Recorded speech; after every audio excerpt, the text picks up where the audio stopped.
Hello guys. Can you hear me? With just me and my... Okay, it seems my stream is started. I can see myself. So, is everything fine? Awesome. Awesome. Nice. I hope it was a good contest for you today. How was it? How do you feel about the contest today? Let me just for a second check. Okay. Hi, Krish. Not too good. It's morning here still. I mean, not morning. Noon.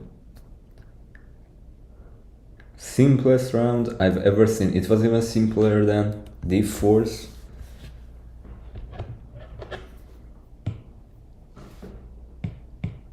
Really simplest.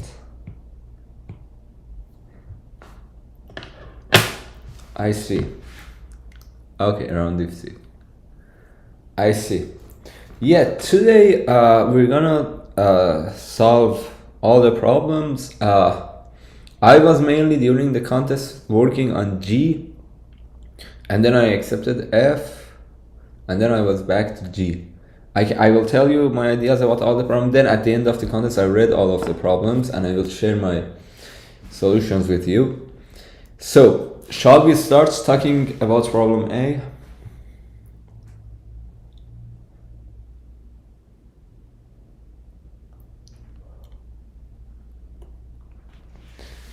D, it wasn't that much graph, I think. Okay, so let's start discussing the problems. Let's start talking about problem A. Closest points. It says that consider a set of points on a line. We have a set of points, and for each one of the points, we define that what the closest points to it. For example, for this one, the closest one is 3. For the 1 is 3. For 3 is both 1 and 5, and for 5 is 3, and for 8 is 5. We want to insert one point in a way that it is the closest point to all the points. Okay, first of all, the first thing that I say, this problem is relatively easy. The first thing I say is that if n is greater than 2, the answer is definitely no. It's not possible. Why? Because if you have 3 points already, you are gonna, for example, assume that they are in this position, these positions. At the end, the point that you're gonna add is gonna be in one of these spots. It is either before the first point, or between the first and the second point, or between the second and third point, or between or after the third point. So your point is gonna be in one of these spots. Anyway, it is at most between 2 points. It is either next to only 1 point or between 2 points. So there is a point. If you consider that your point is here, there is a point that is not next to it. For example, it is here. Then definitely the closest point to it cannot be our point. There are other points. There is another point that is closer to it. So, I say that at most our point is between 2 points.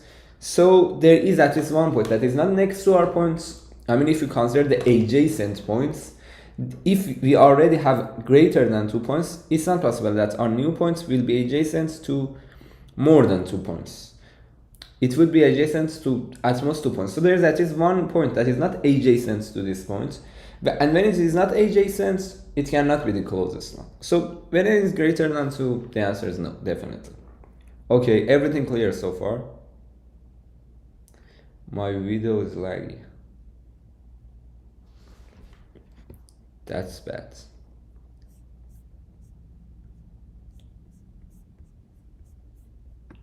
That's not good.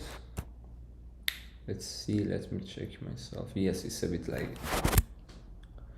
Is it sync? Is it the video and the audio are sync or not? I mean, if it has just a little lag, but it is sync is at least better, but if it is not.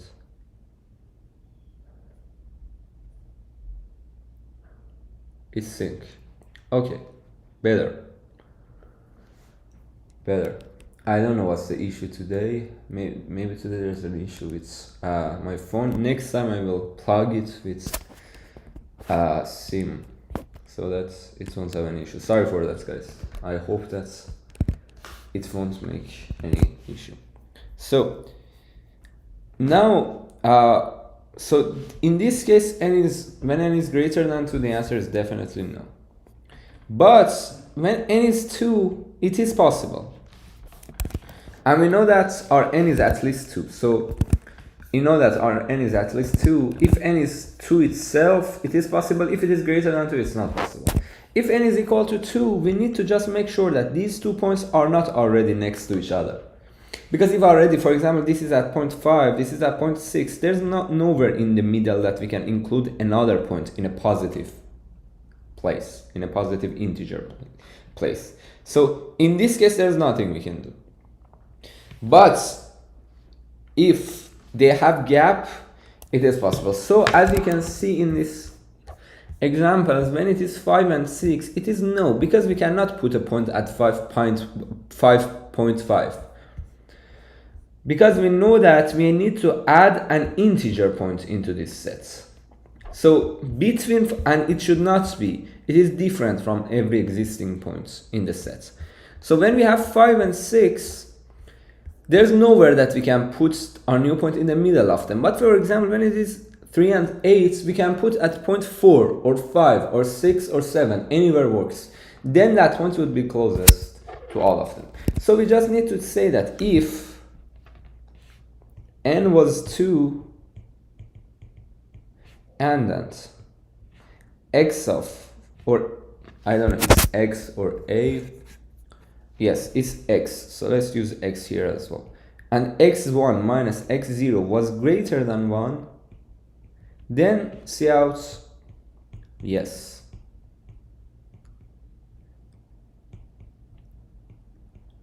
Otherwise, else see out no. And this is how we can solve this problem completely. Okay, so is it clear?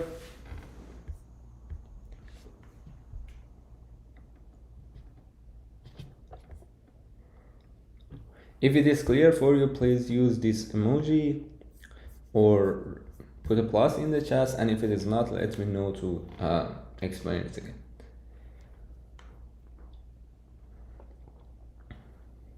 Awesome. Awesome. So it seems like this problem is okay. So sure, let's move on to problem B. Let me bring this. Problem B, game with doors. There are 100 rooms arranged in a row and 99 doors between them. The door number I connects room I and I plus 1. Each door can be either locked or unlocked. Initially, all doors are unlocked. Alice is in some room from a segment from lowercase l to lowercase r, and Bob is at some point from uppercase l to uppercase r. So for both of them, we know that they are in an interval, but we don't know where exactly they are. We want to lock some of the rooms to make sure that they cannot get to each other. So, and L and R are for both of them are up to 100. So in this problem, I can say there are two possibilities. Either these two intervals do not intersect with each other. Let's first consider this case. This is easier. So assume that Alice is somewhere in here, for example, and Bob is somewhere in here. What is the answer in this case? Can you say that what's the answer is in this case? When we have two intervals and these two intervals do not intersect with each other. What is the answer? Yes, exactly. It's gonna be 1. The answer is going to be 1. Exactly. Because we can pick any of the doors in between these two intervals, any of them. Any of the doors that connects these two parts, I mean it's between these two parts. There exists at least one such door. And we can remove that door. Then there's no way for Alice and Bob to get to each other. So if they do not intersect, it's easy. There's no way that they can get to each other if we just close this door. But now let's consider the other case, which is a bit more complicated, but not much. So assume that Alice is somewhere in here and Bob is somewhere in here. And Alice do not need to come sooner than Bob. I mean, we can assume that Alice is in here, somewhere in here, and Bob is somewhere in here. So first of all, I can say that let's consider all these rooms that they both have the possibility to be in them. First of all, I say that I must lock all these doors. All these doors must be locked. Why? Because assume that one of these doors is not locked. For example, assume that this row is not locked. Assume that this row is not locked. If it is not locked, there is a possibility that Alice is in here and Bob is in here. And then in this way, they can get to each other. So in this case, for sure, they can get to each other if I do not if I do not lock this door. So I need to lock all of these doors. All these doors must be locked. Moreover, about this one, let's use a thicker pen. About this one and this one also, I can say that if there is a still one more point to the right that, for example, Alice can be in there, and one more point to the left, for example, that Bob can be in there. Even in these cases, these doors also must be locked, because this is also possible that Bob is in here and Alice is in here. And if I do not lock this door, they can get to each other with this possibility. So what I can say is that I can consider their intersection. What is the intersection? The intersection can be calculated easily. Let's call the interval of intersection with IL and IR. IL is maximum of L for Alice and L for Bob. IR, R of the intersection, is minimum of R for Bob and R for Alice and R for Bob. So I know IL and IR. It is possible that this is empty. In that case, I'm in the case where they have no intersection. So it is possible that IL is greater than IR at the end. This means that there is no intersection. There is no intersection. But it is also possible that it is not empty, and there exists some people exist, some points exist, some rooms exist in here. In that situation, what I can say is that I can say that every doors from these intervals must be locked. So first of all, I should add to ans IR minus IL. This is the number of doors in this interval. Also, if minimum of, this is the case that IR is greater than or equal to IL, so the interval is non-empty. If minimum of L and L is less than IL, I mean, if they are not equal, minimum of L and L is less than IL, it means that there is next to this intersection, for example, if this intersection is from IL to IR in here, I can say that there is one person that also can be here. If one of them can be here, the other one can be here, so I need to lock this door as well. So if minimum of them is less than IL, it means that next to the left of IL, one of them can be. So in this situation, I should add increase as by 1, because this door must be also locked. And also, can you say that what is the other condition? There's another condition as well. Can you say that what the other condition should be? What the other condition should be?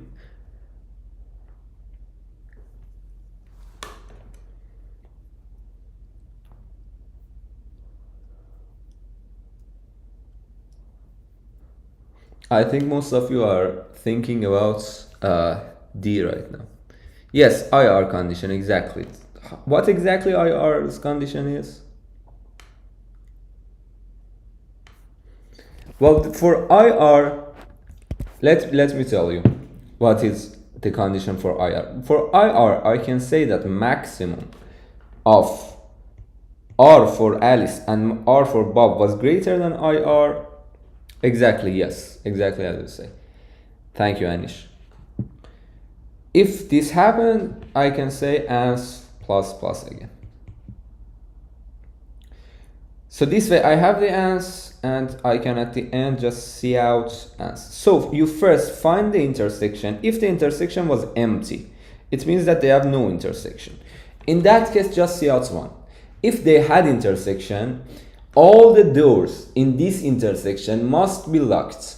Now, maybe one of them can be next to this intersection to the left, and and also to the right, one of them can be in the room next to this intersection. So you need to consider these two cases individually. You need to see that can one of them be in the cell one next to it if minimum of the L's for both of them is less than IL. Then you need to add 1 to ans. Also for the right point, if maximum of the R's is greater than IR. In that case, also you need to 1 to ans. And then at the end, you have the final answer. And this way, this problem can also be solved. Is it clear? Again, please, if it is clear, either use this emoji or write in the chat. And if it is not, let me know. Yes, sorry for lagging. I don't know why this issue has happened. I'm so sorry for that. And I will for sure try to make sure that the next time this doesn't happen. I don't want to keep you waited right now. I can maybe test plugging it into the laptop, but I think that would make you keep you waited a little bit. Okay, so shall we move on to problem C? Thank you for the interesting emojis that you're sending. Yeah, you're welcome. So let's move on to problem C. Let me first. So problem C, splitting items. Alice and Bob have n items they'd like to split between them, so they decided to play a game. The game goes like this. Each item has a cost, and the two players play in turns. And each time, first Alice starts, and each one of them can choose an item and bring it. At the end, the final score of the game is the sum of is the total cost of item taken by Alice minus the total cost of items taken by Bob. The total cost of Bob's items. This is A minus B. So A is the total cost of the items Alice gets. B is the total cost of Bob's items. Alice wants to maximize this score. Bob wants to minimize it, for sure. Alice wants to have A minus B maximized. Bob wants B minus A to be maximized. So A minus B to be minimized. So you need, and so basically when you see this problem, the first thing that you should think about is this. When they want to maximize their score compared to the other player, it's always beneficial for them to try to each time take the item with maximum cost. Because there are several items and you want to have the sum of the cost of your items to be as much as possible. And you know that the sum of A and B is constant. So it's like you want to maximize the total cost of your item. So definitely you should each time pick the most valuable item, otherwise you might miss it. So they can act greedily and each time take the most valuable item that is remaining. And Bob right now can do some modification on the costs a little. He can increase the cost of AI of several items, but in total he should not increase the cost of the items by more than K. So he can increase the cost of some of the items, but he cannot increase the costs in total by more than K. Otherwise Alice may suspect something. And Bob cannot decrease costs, only he can increase. What is the minimum possible score Bob can achieve? So Bob wants to minimize this A minus B. You have to say that what is this minimum possible cost? Well, as I said already, we know that when prices are fixed, when the prices are fixed, we know the approach that the players will have. We know the strategy of the players. Why? Because they can act greedily. Each time they can pick the most valuable item remaining. So there are several items, and each time they can pick the item with the most value. I mean the most valuable item. They can pick that one. So now Bob knows that which items right now with current valuations, with current costs, Bob knows that which items Alice would take and which item Bob himself would take. So if you sort all the items, by their cost, you know that the last one, for example, assume that you sorted them. Let's sort them in decreasing order. It might be a bit simpler. So these are all the items. I've sorted them in decreasing order, in descending order. I know that Alice would take the first one in the first lane. Bob will take the second one. Alice would take the third one. Bob would take the fourth one. And this goes on. So Bob already knows that with the current costs, which items will be for Alice and which item would be for Bob himself. So right now, Bob can see that what is A minus B right now. What is the total cost of the items, Alice items, minus the total cost of Bob's items, if the cost would stay the same.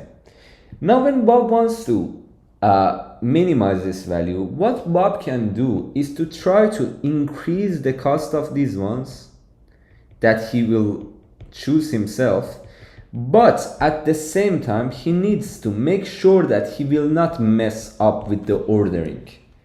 So Bob wants to maximize I don't know why it's like this. Maximize the total cost of his items without messing up with the ordering,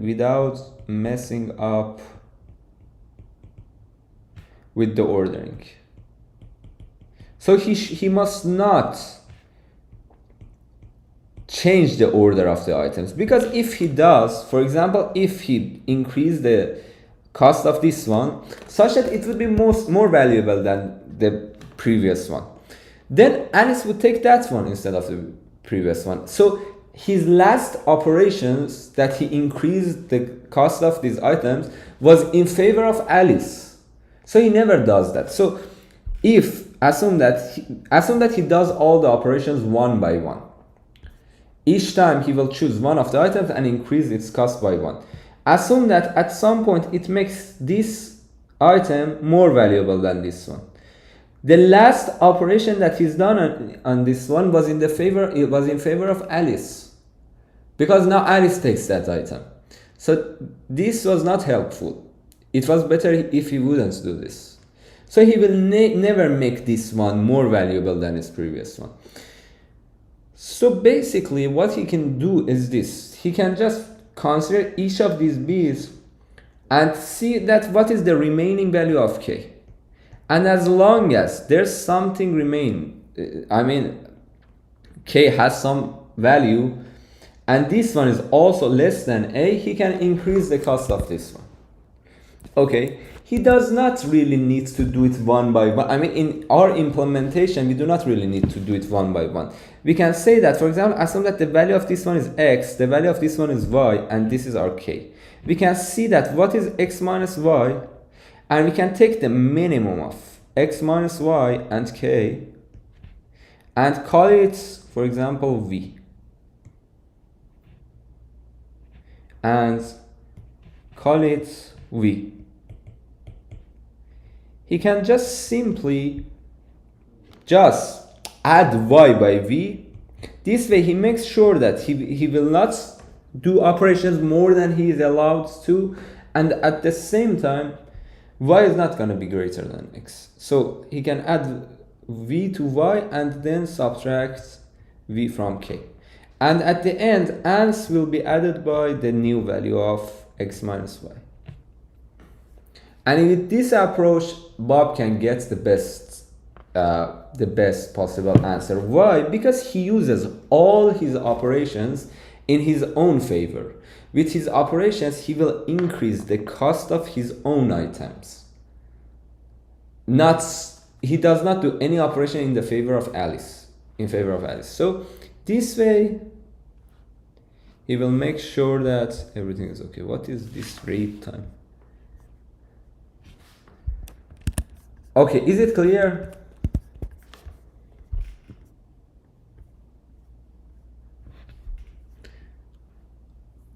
I'm sorry to do this, guys, but I think that because these type of messages will disrupt you, I have to hide this user.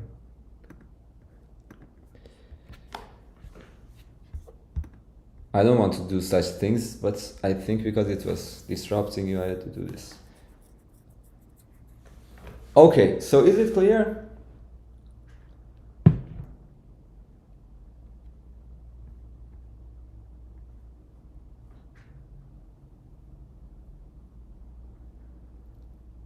Really, when I switch to notebook's webcam? Oh, yes. You mean the laptop's webcam? Yes. I said that. There is an issue with the phone. Okay, so move on to D. Sure. Let's move on to problem D. Awesome. So, yeah, right now I should not have any lag. The laptop works well. I don't know today what is wrong with the phone server. So, let me start talking about problem D. I think Codeforces is a bit too slow now. Okay, so problem D, colored portals. It says that there are n cities located on a straight line. The cities are numbered from 1 to n. There are 4 colors. The colors are blue, green, red, and yellow. And each city has portals of 2 different colors. For example, a city can be BG, blue-green, blue-red, blue-yellow, green-red, green-yellow, or red-yellow. And you can move from city I to city J if they have portals of the same color. If and only if they have the portals of the same color. And this movement costs I minus j coins. At the absolute value, the difference between I and j coins. Your task is to answer Q independent queries. Calculate the minimum cost to move from city X to city Y. Okay, we know that we have 2 cities, X and Y. What is the best possible answer that we can get? I mean, in the best case scenario, in the best case scenario, what we can get is the absolute difference of x minus y, right? This is the best thing we can get. So first of all, I can say that if the colors of these 2 points have have the same color, have at least one color in common, it's good. It's all good. I can go from the first one to the second one with one move with cos x minus y, and the problem is easy. So for example, if this is bg and this is for example gy, both of them have green, so I can go from x to y. So the answer is this. So if the first case is the easy case, if they have a color in common,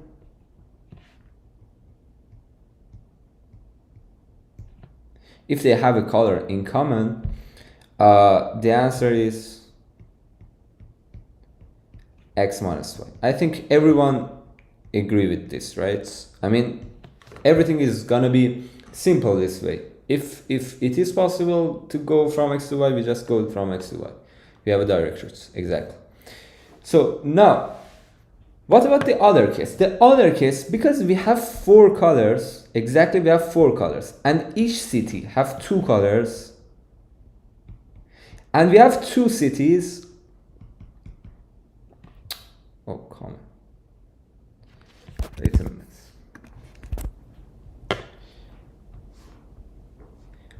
This sometimes happens. Sorry for that. Because we have 4 colors, and each city has 2 colors. Let me first fix this.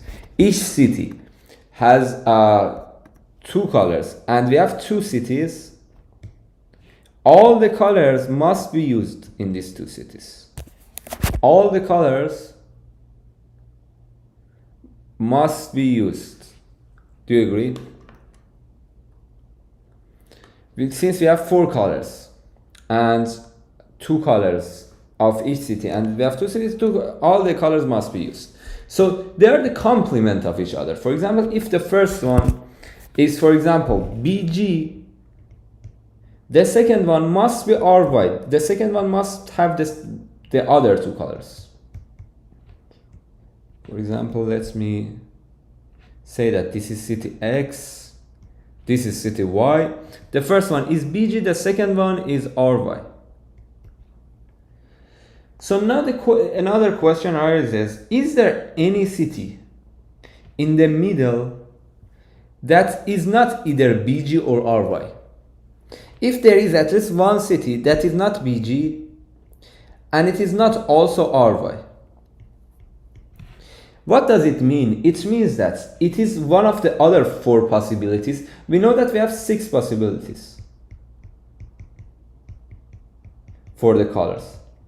2 of them are BG and RY. The other 4 are the cases that we use one of these 2 colors along with one of these 2 colors. These are the other 4 possibilities. So all the other 4 possibilities are the possibilities that we can directly go to them and from there go to our destination. So all the other possibilities are using one of these 2 BG with one of these 2 RY. So it's either B with R, or it's B with Y. It's either B with R, or it's B with Y, or it's G with R, or it's G with Y. It is one of these 4 possibilities. So we can go to them. So all the other 4 possibilities are the possibilities that we can go to them, and from there we can go to our destination. Any other combination works, but the same thing of BG and RY does not work as a middle points, because if we go from a BG to BG, that doesn't change anything, and still the combination is the same, so it's not useful. We could directly go to the next one. Or if we go to RY, there's no way that I can go from BG to RY. So this is not possible, this is not useful. So I need to find out that for other 4 combination, if they are in the middle or not. If they are anywhere in the middle, still our answer is gonna be x minus y. The absolute difference of x minus y. If they are available in the middle, the answer is still gonna be x minus y. So now the question that comes to mind, the question that comes to mind is that what if there's none of those in the middle? Well, the point is that still we can have 4 cases. I have 4 cases.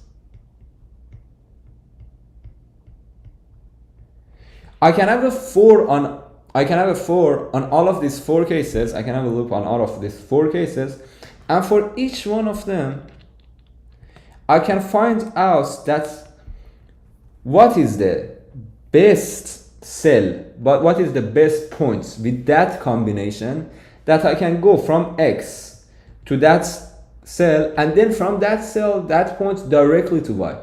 And I know that if I go to one of those cells, from there, then I can go directly to y. There's no reason to move to 2 different points. My path for sure will have length 2. I will use 2 edges for sure. It doesn't help me to use more than that, because I first showed that I will not go to BG or RY in my first move. I cannot go to RY, and if I go to BG, because my cost of going from city I to city J is J minus I, the direct route to the third points would not be worse than going to these points. So the length of my path is definitely 2. And now when I know that the length of my path is 2, I will fix the combination. For example, assume that I fix BR. The other cases are the same. So without loss of generality, assume that this is BR. I just need to know, I know that there's nothing in the middle, for example.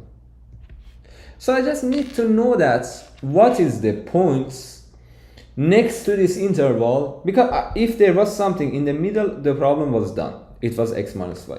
So if it is not, I need to find out the closest points to this interval from x to y, either the closest one to the left or the closest one to the right.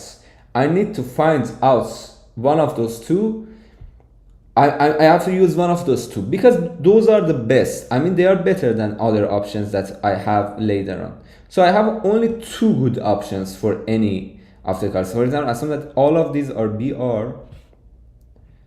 All of these are BR.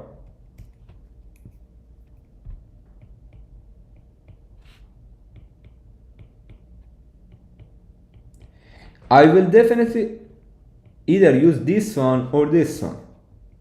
And I know that if I use this one, my additional cost will be 2 times the distance of this vertex to x. Because first I need to come back here, then I move back from here to y. For this one, I need to first come here and then move back from here to y. So I have an additional cost of 2 times this. So this way I can find out for each one of them. So I had 4 combinations, possible combinations for each one of them. I have 2 possible points. For example, I can have all the points of the same color in a vector, and I just use a binary search on them to find out the first one after x and before x. And this way I can find these 2 points, and this way the answer can be simply calculated. And also, if I don't want to consider, sure, I will show the code as well. If I don't want to individually check, if these points, if there is such point in the middle or not, I can just from the beginning just consider x. I can just consider x from the beginning and find the closest ones to the left and right on the vector of, for example, BR. Find the first points greater than or equal to x, and the last point less than x. This is a lower bound, and then the previous one is the last one before x. So it gives me 2 points. If there is some point in middle, the first point greater than or equal to x is going to be in here. Otherwise, it's going to be in here. Anyway, still, The answer is one of these 2 points. So I have 4 other combinations. For each one of them, I have a lower bound to find what is the first one greater than or equal to x. I consider that point and the point before that. And in total, I'm gonna have 8 cases for the middle points that I'm gonna use. 4 cases for the color and 2 cases for finding out that I want to go to a point with index greater than x or less than x. And it is not equal, definitely, because I'm going to another combination of colors. So you can either use lower bound or upper bounds. Both works. So in total, I'm gonna have 8 possibilities to check for the middle points. And this way I can calculate the minimum of all of them and find out that's what is gonna be the answer. Is it clear so far? Yeah, sure. I will also show you code. Is it clear? If it is clear so far, please use this or put plus. How 8 case? Just check left of x and right of x. So 2 right. Yes, there are 2 cases, but there is also 4 cases for the combination of colors. So there were 2 cases for BR, 2 cases for BY, 2 cases for GR, and 2 cases for GY. So in total, it's gonna be 8 cases. So you're gonna have 8 cases, and you need to consider all of them and find the best. Find the best. Awesome. So let me now show you also codes. Let me find a good code that I can show to you and explain it very quickly, because I'm sure that some of you want to see a code in this problem. Let me see.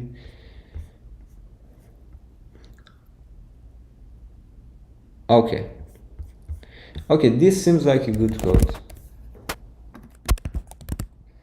by Ishmael. This code works like this. You have all the test cases, and you will run on all of those test cases. You will see that each time you are given x and y, you give all the combinations. First, he checks if they intersect, if their colors intersect. And how the intersection is defined, I mean, he just finds if the colors have the same number. Okay, he implemented this part very complicated. It wasn't needed. He's just checking if they intersect. I mean, it means that, for example, do both of them have red color or blue color or green color or yellow color? So if they do, this is the first case that I considered here and explained here. This was the first case that they have the same color. For example, both of them have G. In this case, the answer is definitely the distance between x and y. The answer is y minus x. And he first says that if x is greater than y, swap x and y just for being more comfortable. So that here, for example, you can say y minus x. So y has a index greater than x here. Because there's no difference if you change the order. The graph is bidirectional. So then he has a 4 on all of M is the set of points, and he has a 4, and he uses a set instead of a vector. Both works. You can either use a set or use a vector. He has a set, and he just does a lower bound, and then this lower bound, that is exactly the lower bound that I was talking to, finds the first point with index greater than or equal to x. It is never equal, so it's greater than x. So there's no difference if you write lower bound or upper bound in here. They both give you the same thing. And then he says that if it was not v dot end, it means that it was really a point. If it is equal to v dot end, it means that there's nothing there. This pointer points to the end of that set, and nothing is at the end. Everything are from beginning to before the end. If it was v dot end, then it means that there's nothing there. So only if it is not v dot end, if there exists a point with index greater than or equal to x, just say that ans equal to minimum of ans and this value, this distance. Otherwise, and then if it was not without begin, if it was not the first point, consider its previous points. As I said, we need to consider 2 points. He is checking that if they exist, I mean, if it is without begin, it means that it's the first point, so there's no point before it. Otherwise, there is a point before it, so you need to check that one as well. So say that ans is equal to minimum of ans and that value, and at the end he just adds two times ans to the final answer. So simply he just has a set instead of a vector, and he has these lower bounds on this set. The vector works also the same, because you don't have any online insertion and deletion. You do not necessarily need to use sets. You can initially have a vector and just sort them. Both works, and there's no issue with them. So is it clear now? Is this a better solution using bits mask? I mean, because there are only 4 colors and there is a combination of 2 of them. I'm not sure how bits mask can make it simpler, because there is only 2 colors. But if you have any idea, you can say that, or if you have a code, you can send the link of the code and I will check that out and I will explain that. Can you try using single color? What do you mean by using a single color? I mean, if you mean that each city has a single color and still they can go to the same color, then all the points with red color can only go to red cells, and all the greens can go to green, etc. Yeah, sure, Shami.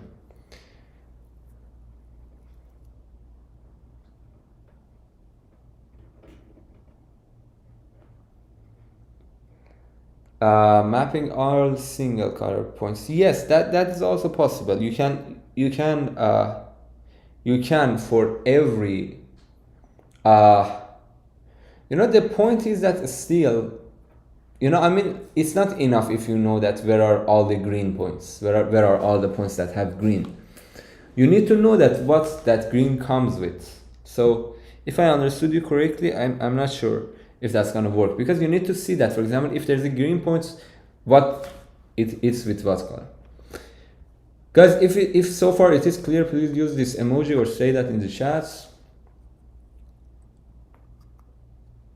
I do not need binary search on this problem.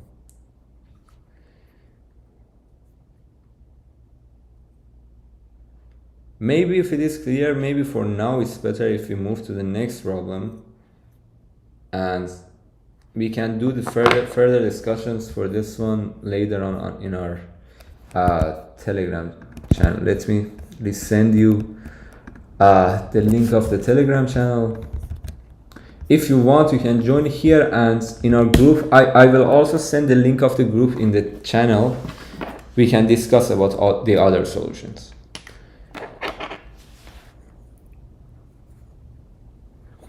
Okay, awesome, nice.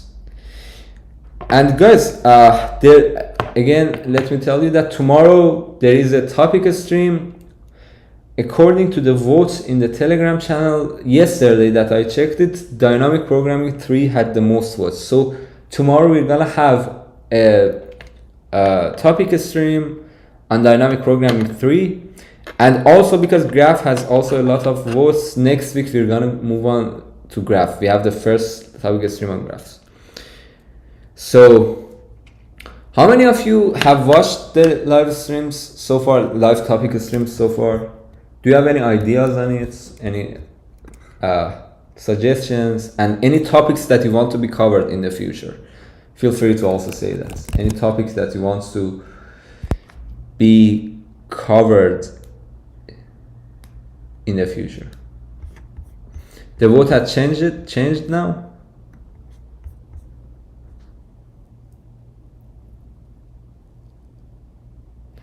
I see. If it's now 24% left, then maybe Graph is more now. But yesterday I checked dynamic programming was more, and I kind of started to prepare dynamic programming. So maybe we should move on to dynamic programming next week. Maybe we will discuss it in Telegram channel. It is I will cover everything. I'm trying to build DP from scratch. In the first 2 sessions, we've talked about something. We're gonna go to more advanced topic and solve some of the classic problems as well. And each time we solve problems that are even, some of them are hard. For example, their difficulties are over 2000, but I make sure that I use problems that do not need any prior knowledge, so that anyone who watches the live stream can understand all of them, even if you're a newbie or you started just recently, you can understand them. I make sure to choose the problems that do not need any prior knowledge. So if you want to participate in the live stream tomorrow, as I said, from 12 to 14 GMT, and I invite you to watch the previous 2 sessions before that one, so that you already know that what are the topics that already are discussed. I try to make these live streams as best as possible for you, so if you have any suggestions to improve it or anything, make sure to tell me, either here or in Telegram channel or in Discord, wherever that works for you. So please always give me your suggestions and tell me that's how we can improve those topic streams. They're gonna be on Fridays every week, and in long term, I think we want to cover all the special topics, all the important topics with a good quality, that you can really comprehend them well. So please let me know if you had any suggestions about any of them, or any topic that you wanted to be discussed in them. And thank you a lot for joining the live streams. It is really nice to see you in all of the live streams, and it feels really good. Thank you a lot for your support. That really means a lot. Okay. Shall we? Yes, I discussed problem D. Shall we move on to problem E? If you want to watch the discussion of problem D, you can just use here. In here, you can choose any part. You can see, for example, here I'm discussing problem D. So if you want, you can watch it.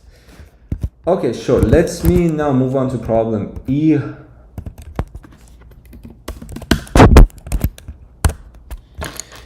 Problem E, not a NIM problem.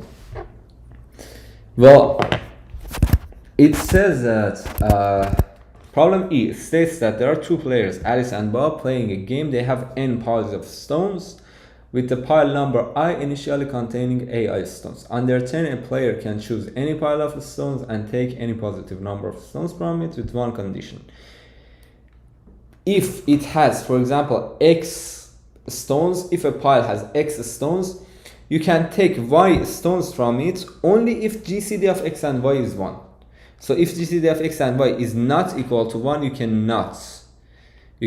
are not allowed to take that much. So from each pile, if already it has X stones, you can take out Y stones if and only if GCD of X and Y is equal to 1. A player who cannot make a move loses. You need to see which player wins if both players play optimally. Well, first of all, let me tell you that in order to before that, let me tell you that I have not implemented this problem. I just read it just before the live stream, and I'm sharing my solution with you. So if you think that any part is not okay, let me know. But I believe that the solution is correct. So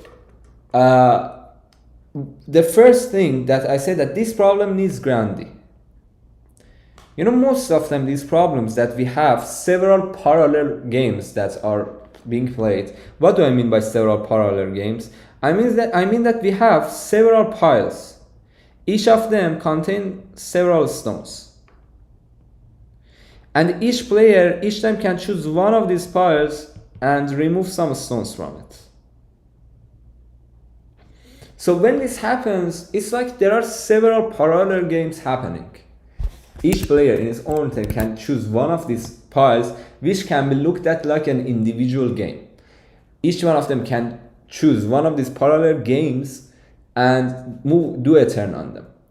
So basically, it looks like several parallel games that we have, and when we're dealing with such problems, Grandi numbers are going to help us to solve this problem. So if you don't know Grandi, maybe right now is not a very good time to try to accept this problem. First, maybe it's better if you learn Grandi. If you want, I can share some links with you to learn Grandi, and for sure in the future topic streams we will cover this in detail. So this is has anyone accepted this problem without Grandi? Sure, I will share some link with Grandi numbers. I think also Yusaku Guides has talked about it, but for the beginning, maybe it's best if you find some ideas about it, some very basic things about it. I sent you the Wikipedia page that gives you some intuition about it, some basic things about it, and also the Geeks for Geek link. You need to be familiar with MEX, etc. first, which is not hard. MEX is the smallest number that is not in your sets. And then that helps you to solve Grandi. And there's a very famous problem named NIM. NIM is the name of a game. And if you see this, the name of this problem it also says that not a NIM problem. So NIM is a very famous game that uses Grandi. So it's referencing to NIM.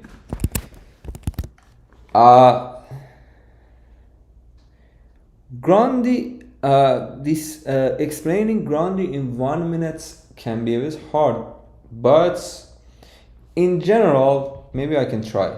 In general, Grandi states that when you have several parallel games, something that we usually do is that in games is we define states as win or lose. For example, we say that this state is a win state, this state is a lose state for the players. For example, if we had only one pile, we could define win and lose, such that if we had only one pile, such that it says that if we start from this game, the first player, if both players play optimally, the first player will win or will lose. And this can be, you can find it out relatively easily for each state. If it goes to the states such that all of them are win, this state is going to be lose. But if it can go to at least one state that is lose, it's going to be win. Because it can move to that state, and in that state is going to be a lose state for the other player, so this player will win. So this is the general thing that we have if you only had one game. But when we have several games, only two cases does not work. If we show, for example, lose and win with 0 and 1, Grandi number just tries to assign higher numbers as well, such that these numbers give us more information. And that, for example, if this state is win, like how much it is win. It's like we are separating the possible wins. So that's from some win, because from some win states, we can also go to another win states. So it's important to know that from each win state, how many win states and with which situation we can go to. So we start to, instead of just giving two numbers that show win and lose, assign greater numbers to the states. That helps us to find out how the states can go to each other. This way of explanation can make it even harder for you to be able to comprehend, because it might feel very complicated. It might feel that this is a very complicated thing, but it is not. It's really not. One day I will discuss it in detail in the topic streams for sure. But in 1 minute, if you try to understand it in 1 minute, you cannot, and it might make you feel like it's a very complicated thing. So maybe it's better if you do not try to now understand this environment. It's not possible, like any other algorithms or topics. But one day in 2 hours, we will discuss it completely and solve all the related problems, and we will cover it completely. So, anyway, for the grounding numbers, the grounding number is the mix of all the states that we can go to. For example, if the other states have, for example, 0, 2, 5, and 1, the grounding of this one will be 3, because the mix of these values is 3. So let's find some pattern on this problem. Let's find out that what is the grounding number of possible the grounding number of possible values, possible number of stones that we can have in a pile. Well, what can we say? Let's try to find this grounding number for small values, and that gives us some intuition. That gives us some intuition about how the values are, and then we can try to prove them, prove what we see. Let's first write the numbers from 0 to 10. 4, 5, 6, 7, 8, 9, 10. These are the numbers from 0 to 10. Let's find out what is their grounding numbers. Can you say that what are the grounding numbers of these values? For example, what is the grounding number for 0? 0 is the loser state. So when you're at point 0, you cannot do anything. The other player has won because you cannot make a move. And do not forget that when we are talking about grounding, we are assuming that we have one pile with that many stones and want to assign a number to that state. When we have 0, it is a loser state, so it's 0. It cannot go to any other state, so it's 0. For 1, from 1 we can go to 0. So for 1, the grounding number is 1. What about 2? For 2, we can go to 1, but we cannot go to 0. And mix of only 1 is going to be 0. For 3, we can go to 2, and we can also go to 1. So we can go to 0 and 1, so the mix of them is 2. For 4, we can go to either 3 or 1, the mix of them is 0. For 5, we can go either to 4 or 3 or 2 or 1. Mix of them is going to be 3. For 6, we can go to only 5 and 1. Mix of them is 0. For 7, we can go either to 6 or 5 or 4 or 3 or 2 or 1. Mix of them is going to be 4. For 8, we can go to only 7, 5, 3, and 1. Mix of them is 0. For 9, we can go to 7, 5, and 1. We cannot go to 3 because we need to subtract 6, and 6, the GCD of 6 and 9 is not 1. So the mix of them is going to be 2. And for 10, we can just go to 9, 7, and 3 and 1. Mix of them is 0. So these are the grounding numbers. The grounding numbers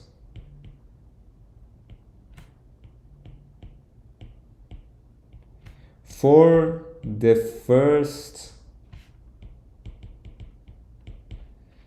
10 or 11 numbers, 11 cases from 0 to 10. So now let's try to find some pattern in it. As I said, when you write it, you see some patterns that gives you some intuition about what is going on. So I don't want to just spit out that what is the answer. I want you to see the process of solving the problem. I wrote the grounding numbers of these small numbers. So I assume that I'm solving this problem. I wrote it, and now I should find some pattern in it. I should find some pattern inside it. What pattern do you see in here? Do you see anything that might help you? Any pattern that can help you to solve the problem? Every second is 0. That's a very good thing. Exactly. As you can see, all the even numbers have grounding number 0. So it gives us this intuition. Now that you have this intuition, maybe it's like you have some hints. You can try to prove that. Okay, so when you write these small numbers, your eye will see some pattern and can get some intuition, can get some clue about what is going on. Right? So, yes, as you said in here, we can say that for every two numbers, for every even number, the grounding number is 0. Why? We can prove that by induction. We can prove by induction that every even number has grounding number 0. Every odd number has grounding number non-zero, greater than or equal to 1. So how can I prove this by induction? I can say that assume that this is true for the first k numbers. For the numbers from 0 to k minus 1. Assume that this is true for the numbers from 0 to k minus 1. Now consider k. Well, the point is that if k is even, it cannot go to any other even number. Because if it goes to any other even number, you need to subtract some even number from it. So the GCD is at least 2. So an even number cannot go to any other even number. Right? It can only go to odd numbers. Based on hypothesis of our induction, we know that every odd number is greater than or equal to 1. And every even number is 0. So when an even number can go to all the numbers that are odd, grounding of all of them are greater than or equal to 1. So this one, the grounding number of this one is 0. The mix of some numbers that are all greater than or equal to 1 is going to be 0. Right? So if k is even, we know that it's going to be 0. If k is odd, we know that k minus 1 is an even number, and since it is an even number, based on our hypothesis, the grounding number of it is 0. And from k, we can always go to k minus 1. So when k is an odd number, k minus 1 is an even number. And the grounding number of k minus 1 is going to be 0 based on our hypothesis. And we can always go to k minus 1 from k, right? So this way we can say that we can easily say that this way the grounding number of k is going to be greater or equal to 1, because we have mix of a set and we know that this set has a 0. So its mix is not 0 anymore. Its mix is going to be greater or equal to 1. So this proves our induction. So our induction is proved, and we know that this is really true.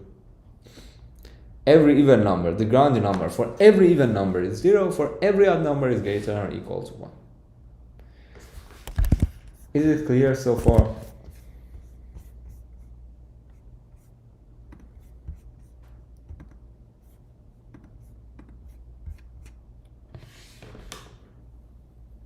Nice. For the rest of you also, if it is clear, please use this emoji so that I know that we are all in the same page so far. So basically, what I've proved so far is that for every k, if it is an even number, its grounding number is 0. If it is an odd number, its grounding number is greater than or equal to 1. Now, I want to see that what exactly are the grounding numbers for numbers greater for odd numbers. Well, do you see any other pattern in here? Well, yes, we saw a correct pattern. We saw that the answer, the grounding number for even numbers is 0. But what other thing we see in here? Take care of those, look at those odd numbers, 1, 3, 5, 7, 9, what are you seeing? For example, when you see 1 and 3 and 5 and 7, you see that they are increasing one by one. But when 9 comes, it goes to 2 again. So what's the difference of 3, 5, and 7 with 9? Why for 3, 5, and 7 these numbers increased, but when 9 came, it did not increase anymore. It did not go to 5. It went to 2. Can you say that why did that happen? Perfect square, close, but even more than that. Yes, 9 is not a prime. Exactly. These numbers are prime numbers. These are prime numbers. But 9 is not a prime number. The point is that when a prime number comes, we know that when an odd prime number comes, we know that it can go to even numbers. Because if it is some x, we know that we are considering odd numbers. It can always go to x minus 1, which is a 0, so it's okay. Also, it can go to all the previous prime numbers. It can go to all the previous prime numbers. So its number is definitely going to be greater than all of the previous prime numbers. But when 9 comes, the point is that when 9 comes, 3 is going to be out of the game. So 5 is there, 7 is there, 1 is there, but 3 is out of the game. You cannot go to 3. So the point is that there's going to be a vacant place for 3. There's going to be an empty place for 3. It's like you have grandies of 1 and 3 and 4, but you do not have grandi number of 2. So because 3 is a divisor of 9, when 9 comes, the place of 3 will be vacant. I'm not gonna have that. So 9 will have the exact same grandi that 3 had. Right? And let's extend this a little bit. Let's also write it up to 15. 13, 14, 15. Extending this pattern can help a bit to get even more clues about what is going on. What happens when 11 comes? 11 can go to any number other than 0. So it's gonna be 5. So the point is that when a prime number comes, a prime number can go anything other than 0. I mean, the only thing that cannot be subtracted from it is itself. So its grandi number is gonna be equal to the maximum of all the previous grandi numbers plus 1. Because it can go to all of them. For example, when this 11 comes, it can go to 0, it can go to 1, it can go to 2, it can go to 3. So it's going to be equal to maximum of them plus 1. When 12 comes, 12 is an even number. So it cannot go to other even numbers. It has no way to go to 0, so it's going to be 0 itself. When 13 comes, again it's a prime. So it's going to be the maximum plus 1. Or in other words, the previous prime, the value of the previous prime plus 1. When 14 comes, it's 0. When 15 comes, 3 and 5 are out of the game. So it's like we have 1, we do not have 2, we do not have 3, that is for 5. We do have 4, which is for 7. We do have 5, which is for 11, and 6, which is for 13. So these two are not available. The point is that the smallest number that is not available is going to be 2. So 15 is going to be 2 as well. So now this must give you some intuition about how to calculate the grandi number of odd numbers. For primes, we understood that it's going to be equal to maximum of the previous numbers plus 1. But what about the other numbers? What can we say about the other numbers? Do you have any guess? Exactly. It's going to be equal to the smallest prime factor grandi. Because if you consider the smallest prime factor, all the numbers that are divisible by that one are gone. and that number itself is gone as well. So the point is that that grandie is vacant. All the previous grandies are there because they are for other smaller prime numbers, and those prime numbers are still there because their GCD with this one is 1. So those grandie numbers still exist. But this number, that is the first smallest prime number of this one, is not going to be there anymore. So that position is going to be vacant. Also, all the other numbers that have the same grandie, they are also divisible by this number. For example, all the numbers that have their grandie, all the numbers that have their grandie to be 2 are divisible by 3. You know, if you have some inductory, you see it like induction, you can say that all the numbers that have grandie number 2 need to be divisible by 3. Because if you see the process of putting the grandie numbers, again you can say like induction. You can say that so far all the numbers that their grandie is 2 are divisible by 3. All the numbers that their grandie is 3 are divisible by 5. All the numbers that their grandie number is 4 are divisible by 7. So you can look at it like this. You can say that all the numbers with grandie number equal to, let me show it like this, grandie number equal to 2 are divisible by 3. All the numbers with grandie number equal to 3 are divisible by 5. All the numbers with grandie number equal to 4 are divisible by 7. You can have some induction that say that, okay, assume that this is true so far. For all the numbers, it is true. You want to show that it is also true next time. What you can say is this. Consider that our new number is number k, for example. For now, for 0 to k minus 1, it is true. For example, in here, you see that all the numbers that the grandie is 2 are divisible by 3. All the numbers that the grandie number is 3 are divisible by 5. All the numbers that the grandie is 4 are divisible by 7.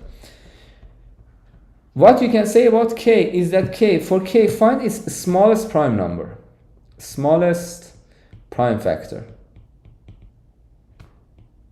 Let's call it p. So see that what is the prime factor of p. Assume that the prime factor of p, assume that the grandie number of p is, for example, some g. The point is that all the numbers that the grandie number is g are divisible by p based on our induction.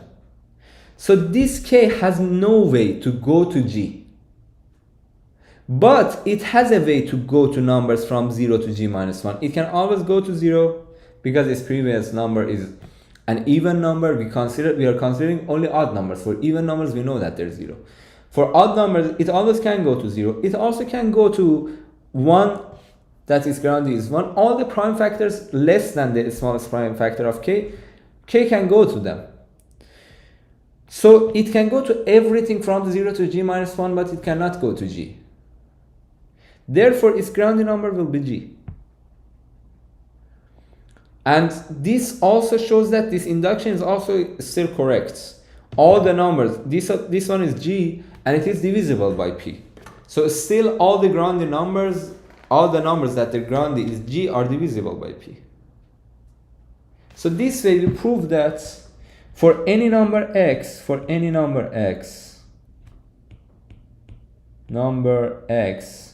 that you want to find, let's say g of x as the grandie number of x, you can say that g of x is gonna be equal to g of the smallest prime factor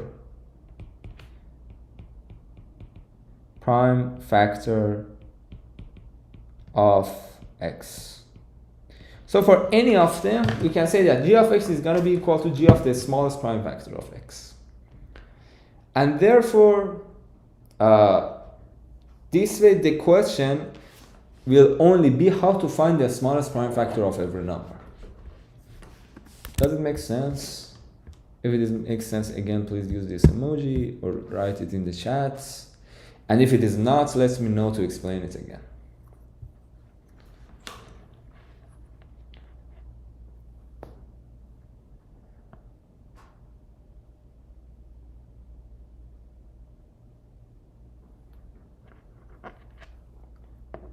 Awesome, nice. So now the only question is how to find the smallest prime factor of every number. And we know that our numbers are up to 10 to the 7th, right? All our numbers are up to 10 to the 7th. What we can do is to use sieve. We can use sieve of Eratosthenes. How? We can just have a 4, but we know that sieve takes O of n log n. And it might be a little bit problematic because n is up to 10 to the power of 7. So it's better if we can make it a bit better. There's a way to make sieve n log of n that we can apply in here. We can make it log of n. How? The point is that when you have your first 4 p that starts from 2, p goes to, for example, max n and p plus plus, for example, the point is that inside this you can have your 4 on x starting from p times p and go to n, p plus plus. X goes to n and x plus equal to p. You know that the smallest prime factor is, let's say, SPF, smallest prime factor of p itself is p, definitely. It is only if p is prime. You say that if p was not prime, continue. If already SPF of p was already determined, it means that it is not prime, so continue. Otherwise, start from p times p and go to nx plus equal to p with these two adjustments that you say that if it was not prime, just let's continue, and then start your 4 from p times p, because for p times something else that is smaller than p, the smallest prime factor is not going to be p. You can say that if SPF of x was not determined yet, let's say that SPF of x is going to be p. So this way you can simply find out the smallest prime factor of all the numbers.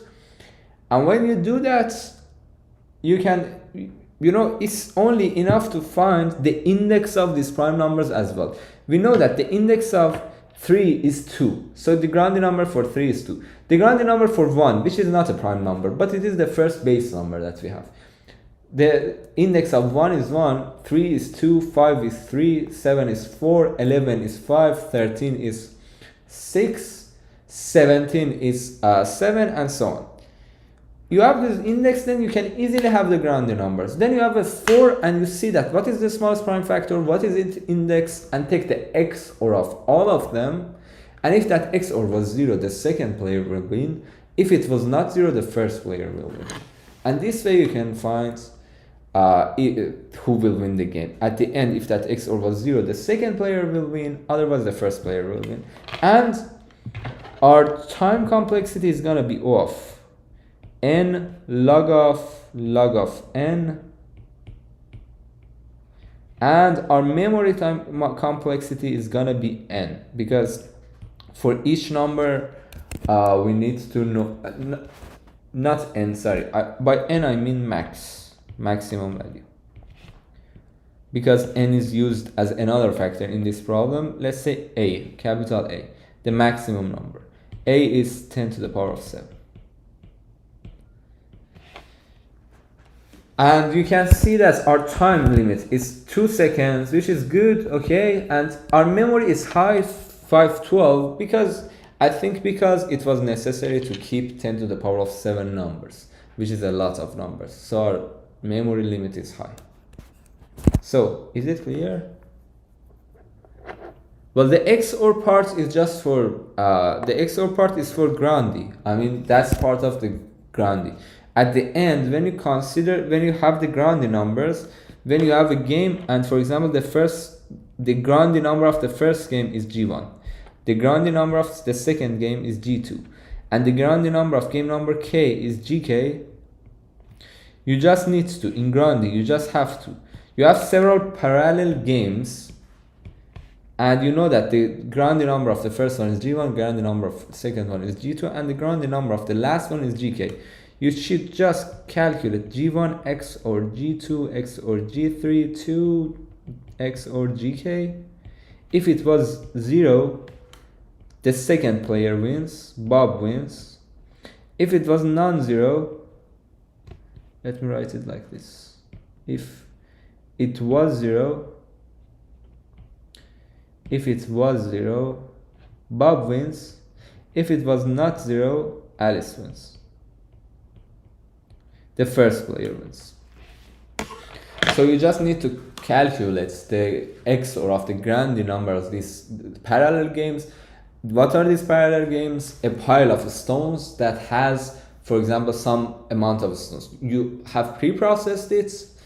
That's for any number of stones. What is the Grandi number? You just know those Grandi numbers and you just take the XOR of them. If it was 0, Bob wins. If it was not 0, Alice wins. Is it clear now?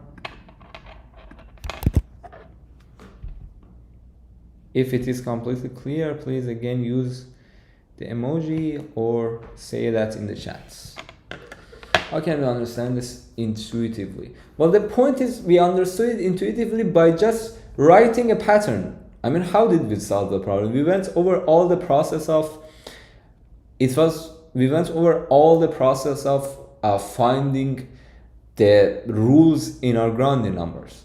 We saw that as we go forward, we saw that even numbers are 0. So this is something that we saw in here. By writing the pattern, most of the time in Grandi numbers, by writing the patterns, by writing some small numbers, you will find some patterns. For example, in here, when we just calculated it for some small numbers, we find that all the even numbers are 0. Right? And then we saw that what happened to 9, what happened to 15. And this gives us the intuition of, when I wanted to solve it, also I did the same thing. Initially, I initially understood that for even numbers, it is the loose states and their Grandi is 0. But when I wrote the pattern, it gave me the intuition that for 9, what is going on for 9? Or what is going on for 15? So 9 give me the intuition of what happens for the other odd numbers, the non-prime odd numbers. So in order to find the intuition of it, first of all, you need to solve a lot of Grandi numbers, Grandi problems, game problems, to be able to, somehow find those clues in these Grandi numbers. So one of it is experience of problem solving, experience of solving problems in this area. And one of the other things that you need to do when you deal with such problems is to just write the pattern and see what is going on, right? So this is how you can find the problem. This is the process that will lead to solve the problem. Okay.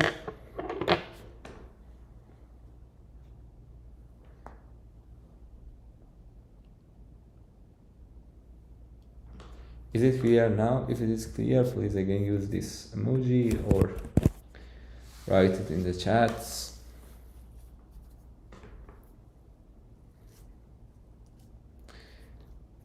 If it is clear, we can now move on to problem F. If you still have some problems, let me know. Let me see, what is it? I think I missed it. If the XOR is 0, yes, exactly.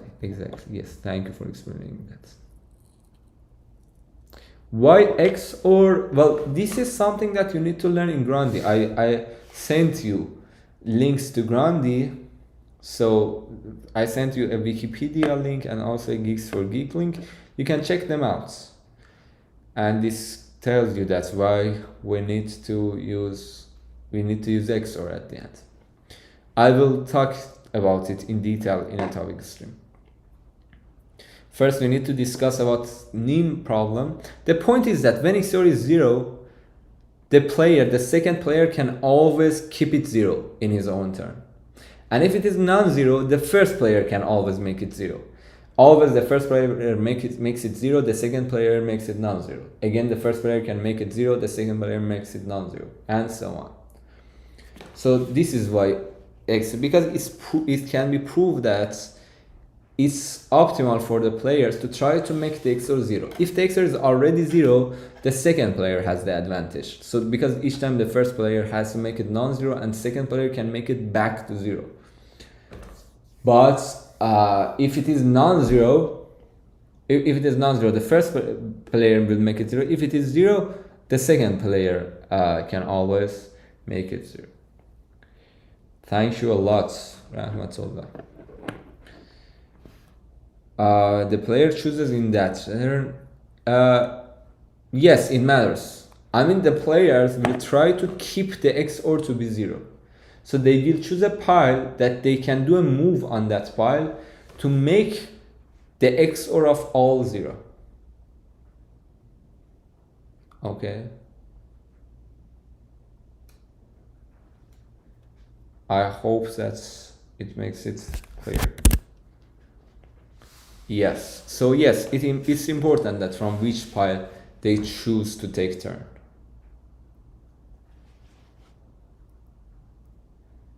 I can reduce. Well, the point is that the optimal way is to try to make the XOR 0 always. Yes, we will also talk about G. I will both tell you my ideas and also check some codes to see. It depends on how much time we have, but anyway, we will discuss it.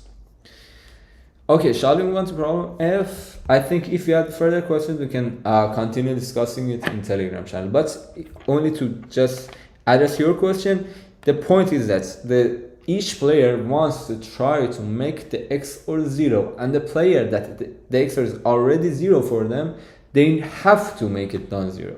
So they can do nothing other than that. Right? So I think it's clear. And if you have further questions, just feel free to ask that in the Telegram channel or the Discord server. So let's quickly move on to problem F as well.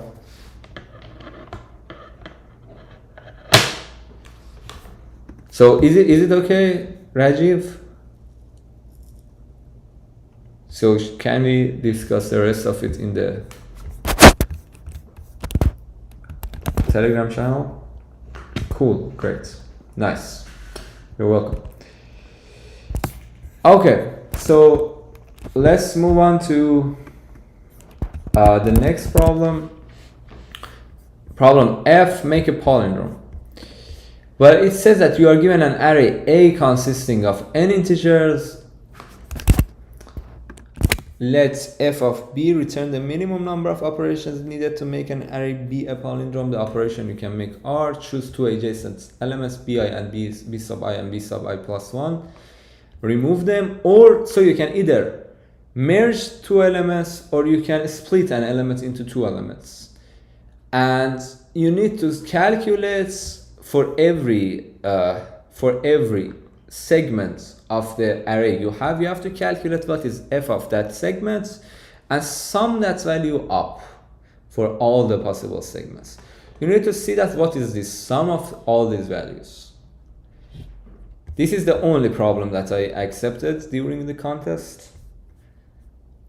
I was trying to also accept G, but this was the only one I accepted during the contest. So you want to make the array palindrome. Each time what you can do is to either merge two elements or split an element into two elements. Well, the main facts, when I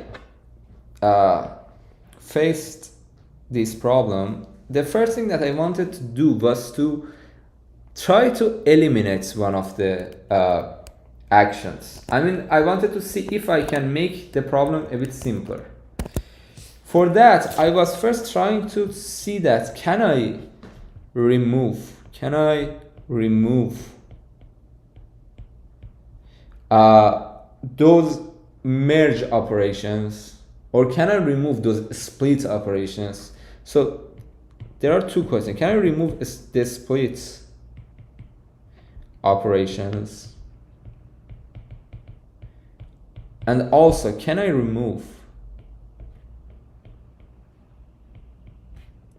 the merge operations?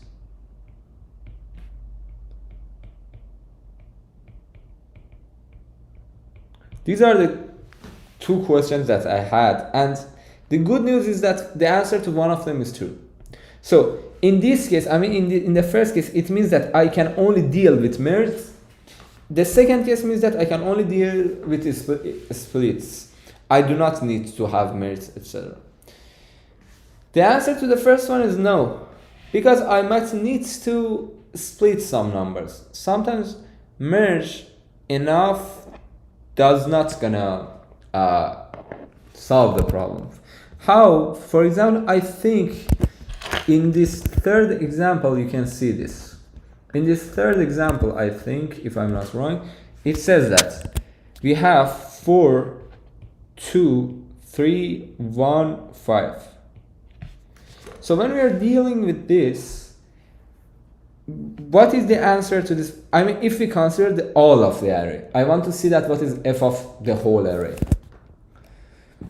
Well, the point is that I can first split this 5 to 4 and 1, and then I can merge these two, this 1 and 1 into 2. Then I have 4, 2, 3, 2, 4.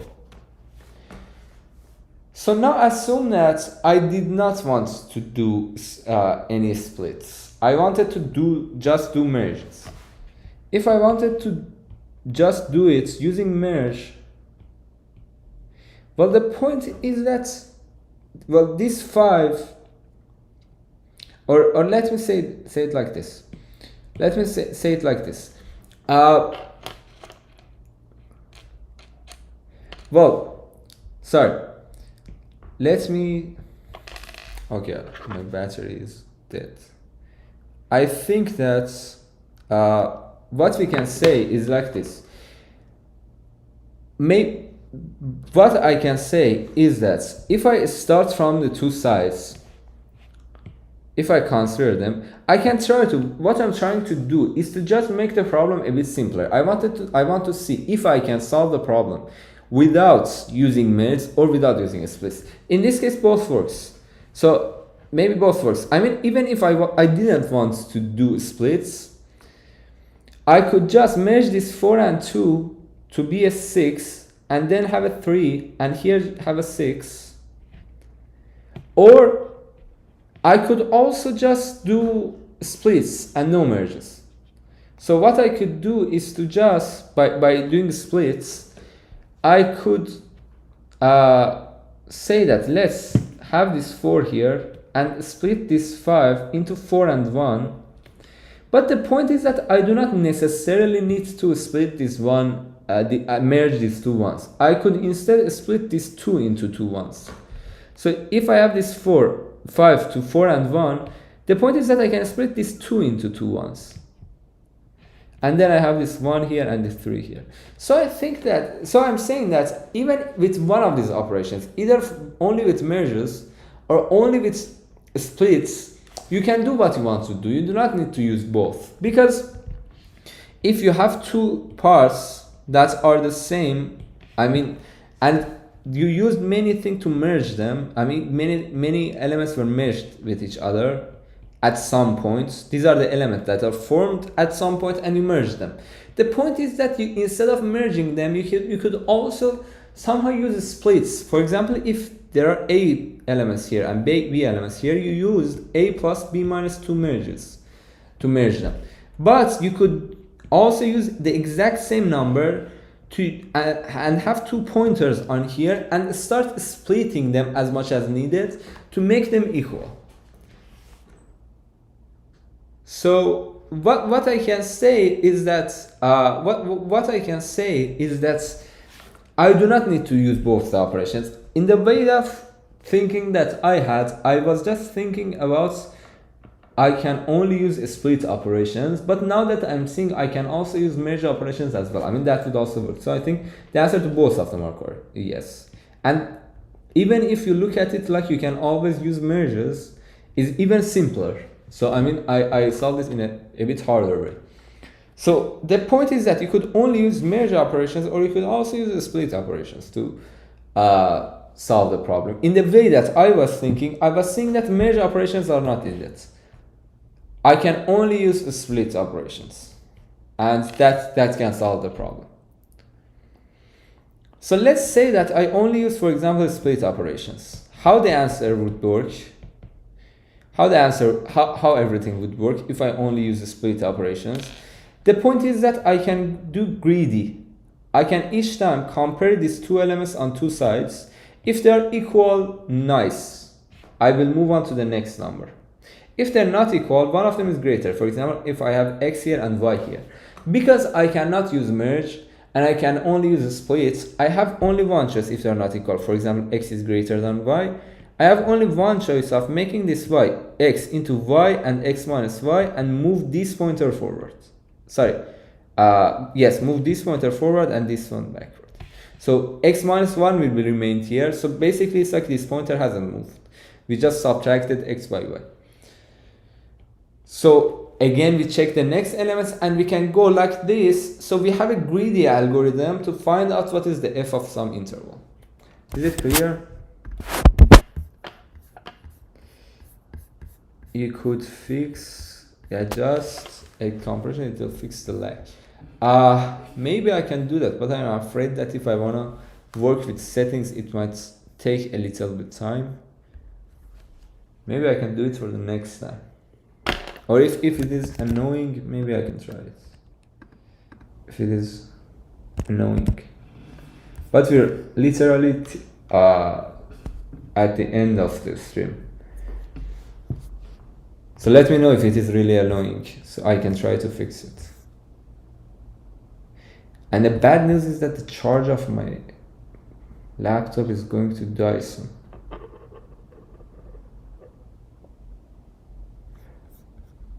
So let me for a second bring my charger. I will be back in a sec.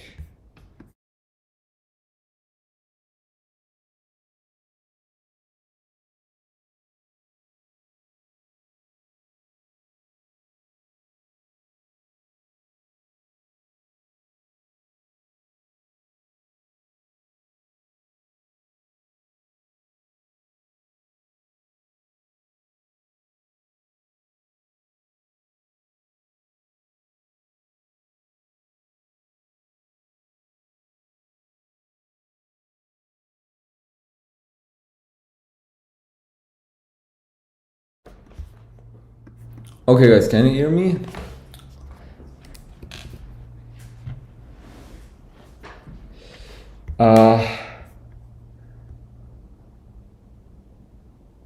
Yes, my full screen doesn't lag. Only my phone has lag. Where are you now? I'm currently in Maryland. In University of Maryland. Okay, it's fine for not good. PhD journey, I can do that, maybe, yeah. I can do that, but I'm not sure if it is in the interest of competitive programming, because this field is a bit different with competitive programming. So maybe I can, but maybe I can do that. Yeah, I can also make a video about II preparation. Sure. But let's wait for a second. First, let me make sure that you're okay with the explanation we had for E. Is it clear, everything? Is everything clear? I started CF 10 years ago.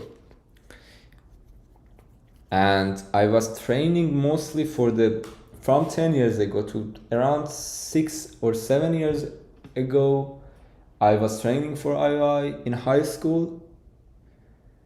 And then I was training it mostly for fun till 4 years ago. But then after that, I was mostly teaching it. I do not participate in a lot of contests from then. But now, because again in the university, we are members of our ICPC team. I'm again starting to be more active in competitive programming, and I'm participating in some contests, etc.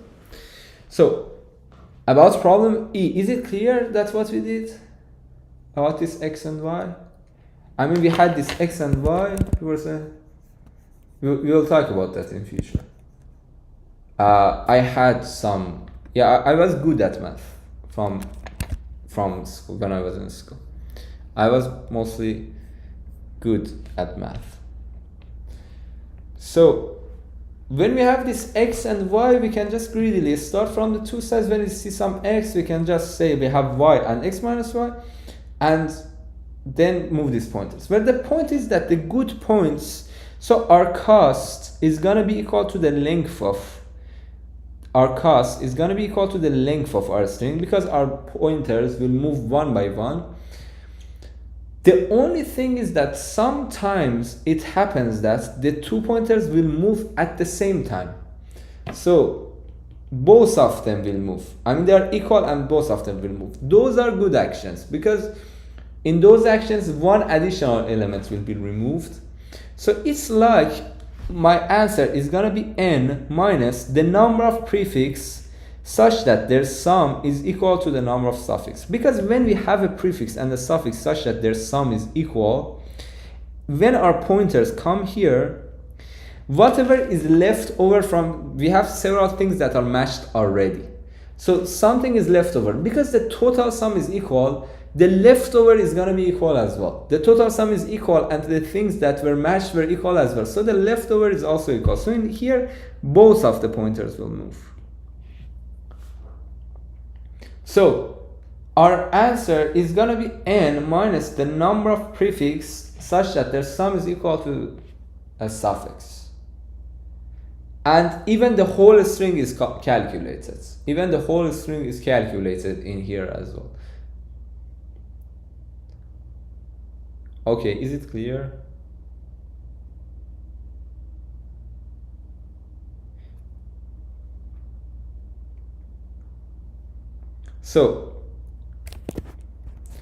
So I need to know, all I need to know is to find out how many prefixes, how many pair of prefixes and suffixes do I have such that their sum is equal. And now the most important part comes into play. What is that?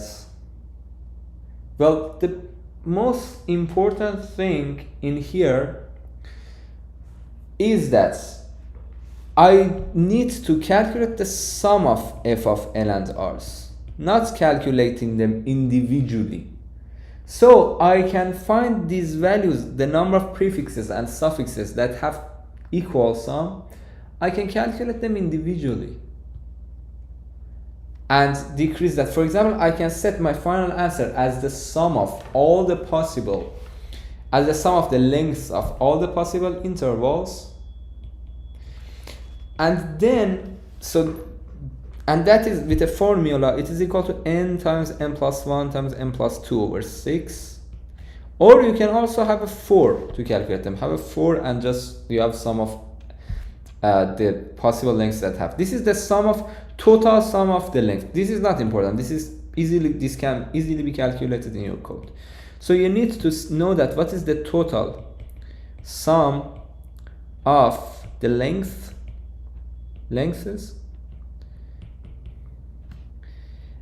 If you know that, then you can just, when you know the total sum of the lengths, you can just now find the number of prefixes and suffixes that have the equal sum. And for that is also very easy. I mean, I can have a n squared log solution. How? Because I know that n is up to 2000, it is going to be okay. How? For every, when I add another element, which prefixes are added. I mean, if I start from here, if my start was here, this prefix is not added. So all the intervals that the last element is this one will be added. So let me show you a little bit my code. So the point is that when I add another element, this is whole code, the whole code. That's all. It is very short code. When I add a new element, all the prefixes starting from J, that they start from J, and they come to I will be added. The previous prefixes are already added. For all of them, I will add one to CNT of that sum. Because I know that, okay, there's now one more prefix with this sum. And then I have another, for these are the suffixes. Now J to I is a suffix. The end of my interval is I, and I want to see a suffix. I also calculate this sum. And from my answer, I will decrease CNT of sum. Because I know that how many prefixes have this sum, they all match with this suffix. And because they match, I need to decrease them from my answer. So I say ans minus equal to CNT of sum, simply. And this way, everything will be calculated. And at the end, I need to see out ans. And if I do this, then if you just implement this short code, it will get an accepted verdict. And the time is relatively high as well, because you have n squared log, and your log is log of map. And also I use define int long to make sure. Maybe if we would get a time limit, I would remove it and just make the things that needed to be long to be long. But it passed. So this is how this can be solved. Is it clear?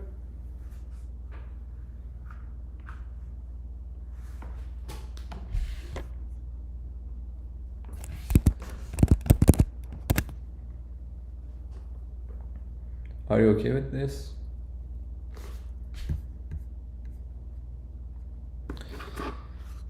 Now that till you are trying to answer, maybe I can change the color behind me.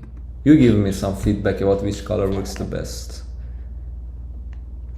Is it better, for example, like this? Because this light is off now, I think no light works better than this. No color works better than the simple white color.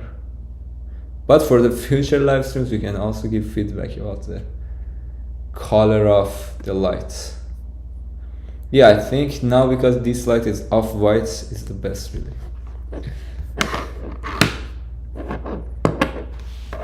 There are also other colors,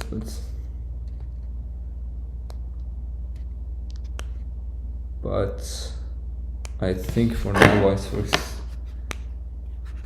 Because now this light is off-white works the best. So, do you have any questions about it? So the sum of prefixes and suffixes are added. Yes, exactly. I want to see the number of pairs of prefixes of suffixes. They can be prefix and suffix of any interval, any subsegments of the whole array. And I want to find out for how many of them they do match. And if I calculate that, I can decrease it from my answer. And n times, not n times n plus 1 times 2n plus 1. That's sum of 1 to n squared, 1 squared to n squared. I have n times n plus 1 times n plus 2 over 6. This is the sum of the lengths of all the segments of an array of length n. I saw it somewhere and I had this in mind, but you could also calculate it in your code. I mean, you could also have a for and calculate it in your code. That's what is the sum of the lengths of all the arrays, all the subarrays that you have. Okay. So I hope that it makes sense. Yes, n times n plus 1 times n plus 2 over 6. Yeah. Is it clear? Shall we move on to problem G now?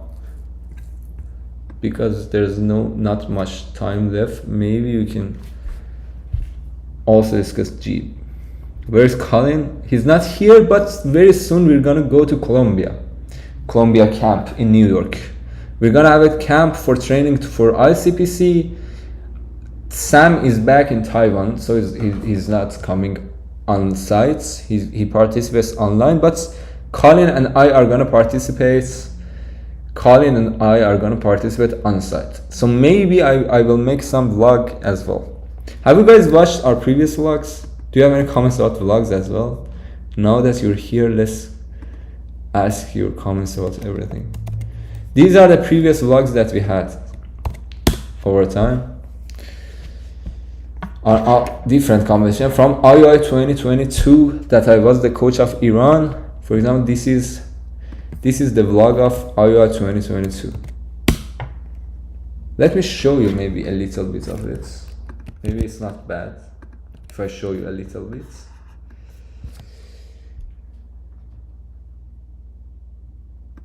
So this was IOI 2022, the final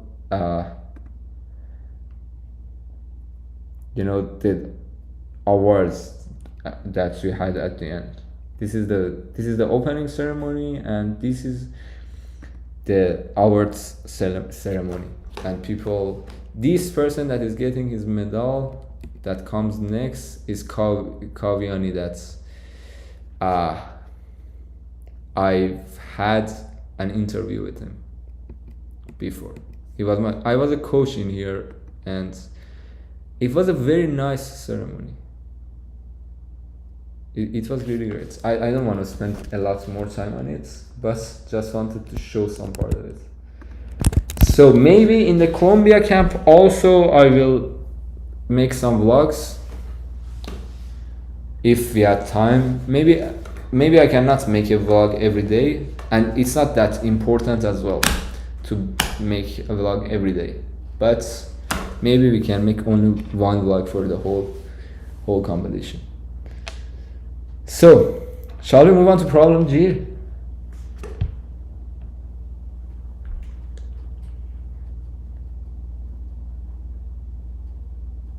No? What shall we do? What do you guys want to do if we don't go to problem G? Maybe it's better if I read some code on problem G as well, because there's not much time left.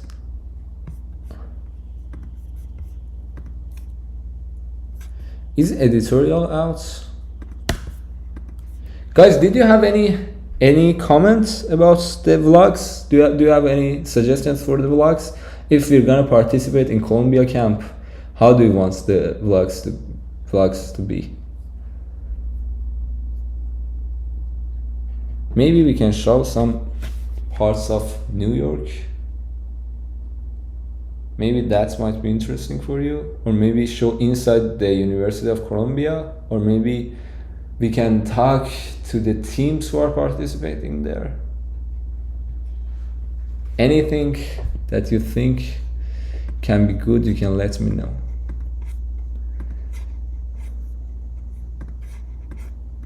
Anyway, yes, so, and the editorials are not out there.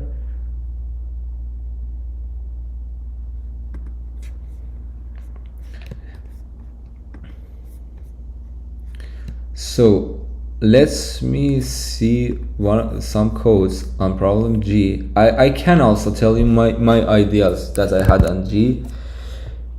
Maybe while I'm seeing some codes, I can tell you about that. Well, the point was that each time the point is that it's like you just want to choose some numbers, and they just must not be adjacent to each other, and they just must not be adjacent to each other, and each block, each number that is not chosen will be counted as the number that comes before it. And the point is that also the numbers that you choose that will be multiplied by the others, by the length of the next one, the size of them must be 1 as well, for sure. I mean, these are the very trivial things. There are some details that I went through as well, but I think it's better if I see some code to see how it can be, so that we can get to the solution faster. Everything about your journey, sure.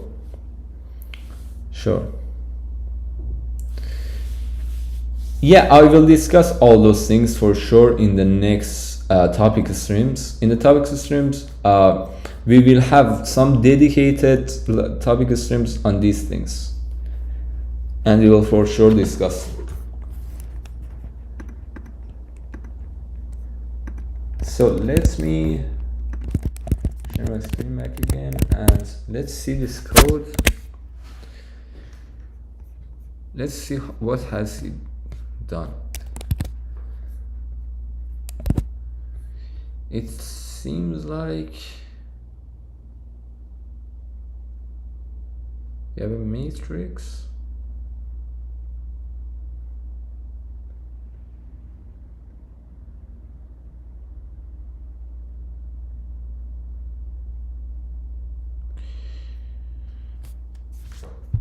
Let me see.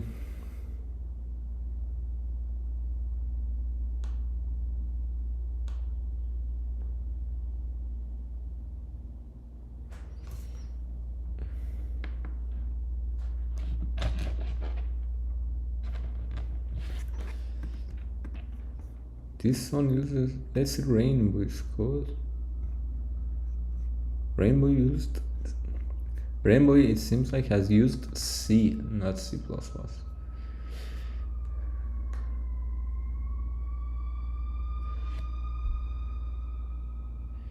He has a DP.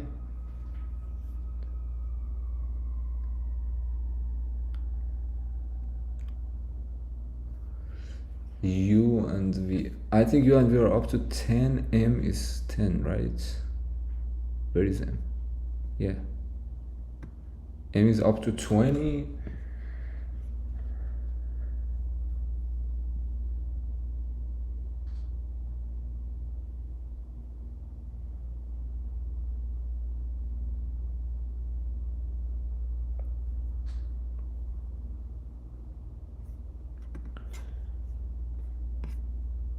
So far, these codes are not very clear.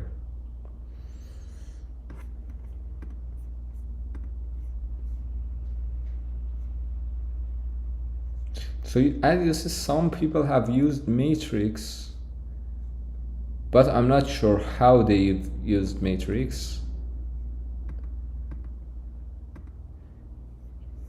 And maybe they have the same ideology as the Rainbow's codes that uses DP, because matrix can also be used on DP problems. I mean, it really helps on DP problems.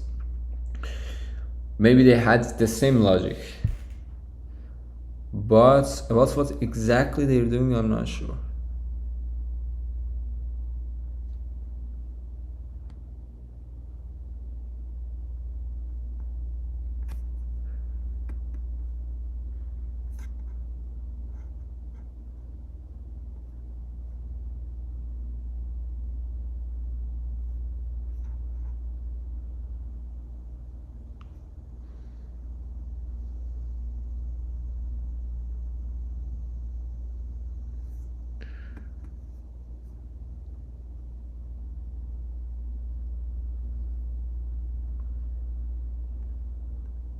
Yeah, I'm not very sure about it. I think I need to spend more time on it to understand it. I'm sorry for it. I know that many of you are looking for the solution of problem G, but what I see is a bit complicated, and I think I need to spend more time and keep you waited in here to understand what they're doing. If you want, we can try that. We can do that. So if you are looking for the solution of problem G, I'm sure that there might be people who have waited so far for the solution of problem G, and I think if you want, we can just wait more and just spend some time to try to figure out what these codes are doing. But if there's no one, or you're okay, we can also wait for the text editorial to see what they're doing.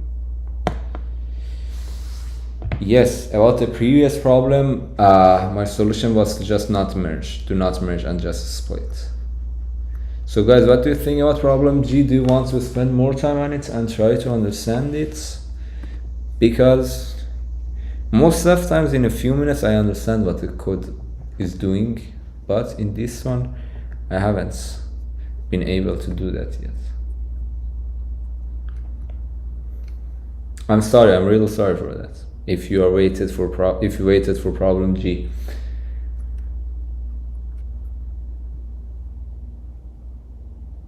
What do you think?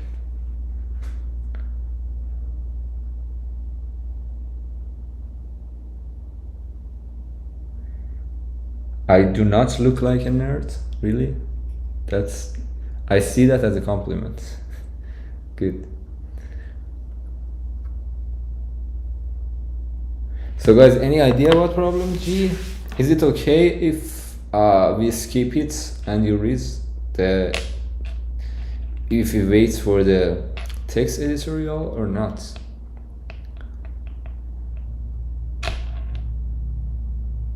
The last problem G.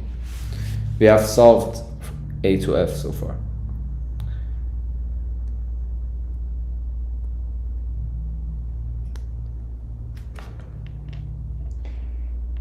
Yeah, I'm sorry about that again. I hope that's what we've discussed.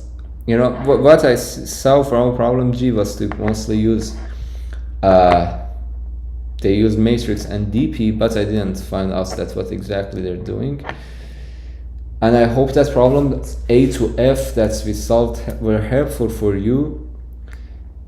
And I hope to see you tomorrow on our topic stream. Tomorrow we're gonna have dynamic programming number 3, which had the most votes in our Telegram channel yesterday. It seems like now graph has more votes, but it's because it's already prepared. We're gonna cover, I promise to cover graph the next week, in our next week topic stream. I hope to see you, and I again invite you to first watch the topic stream of the previous 2 streams that you can find here. I try to cover DP in the simplest words, such that everybody can understand. We've also solved hard problems, but in a way that everyone can understand. So I hope that would help. And if you want, I would be more than happy to see you tomorrow in our topic stream.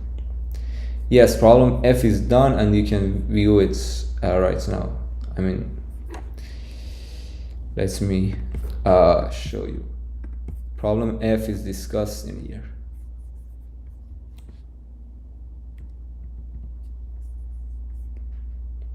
Yes.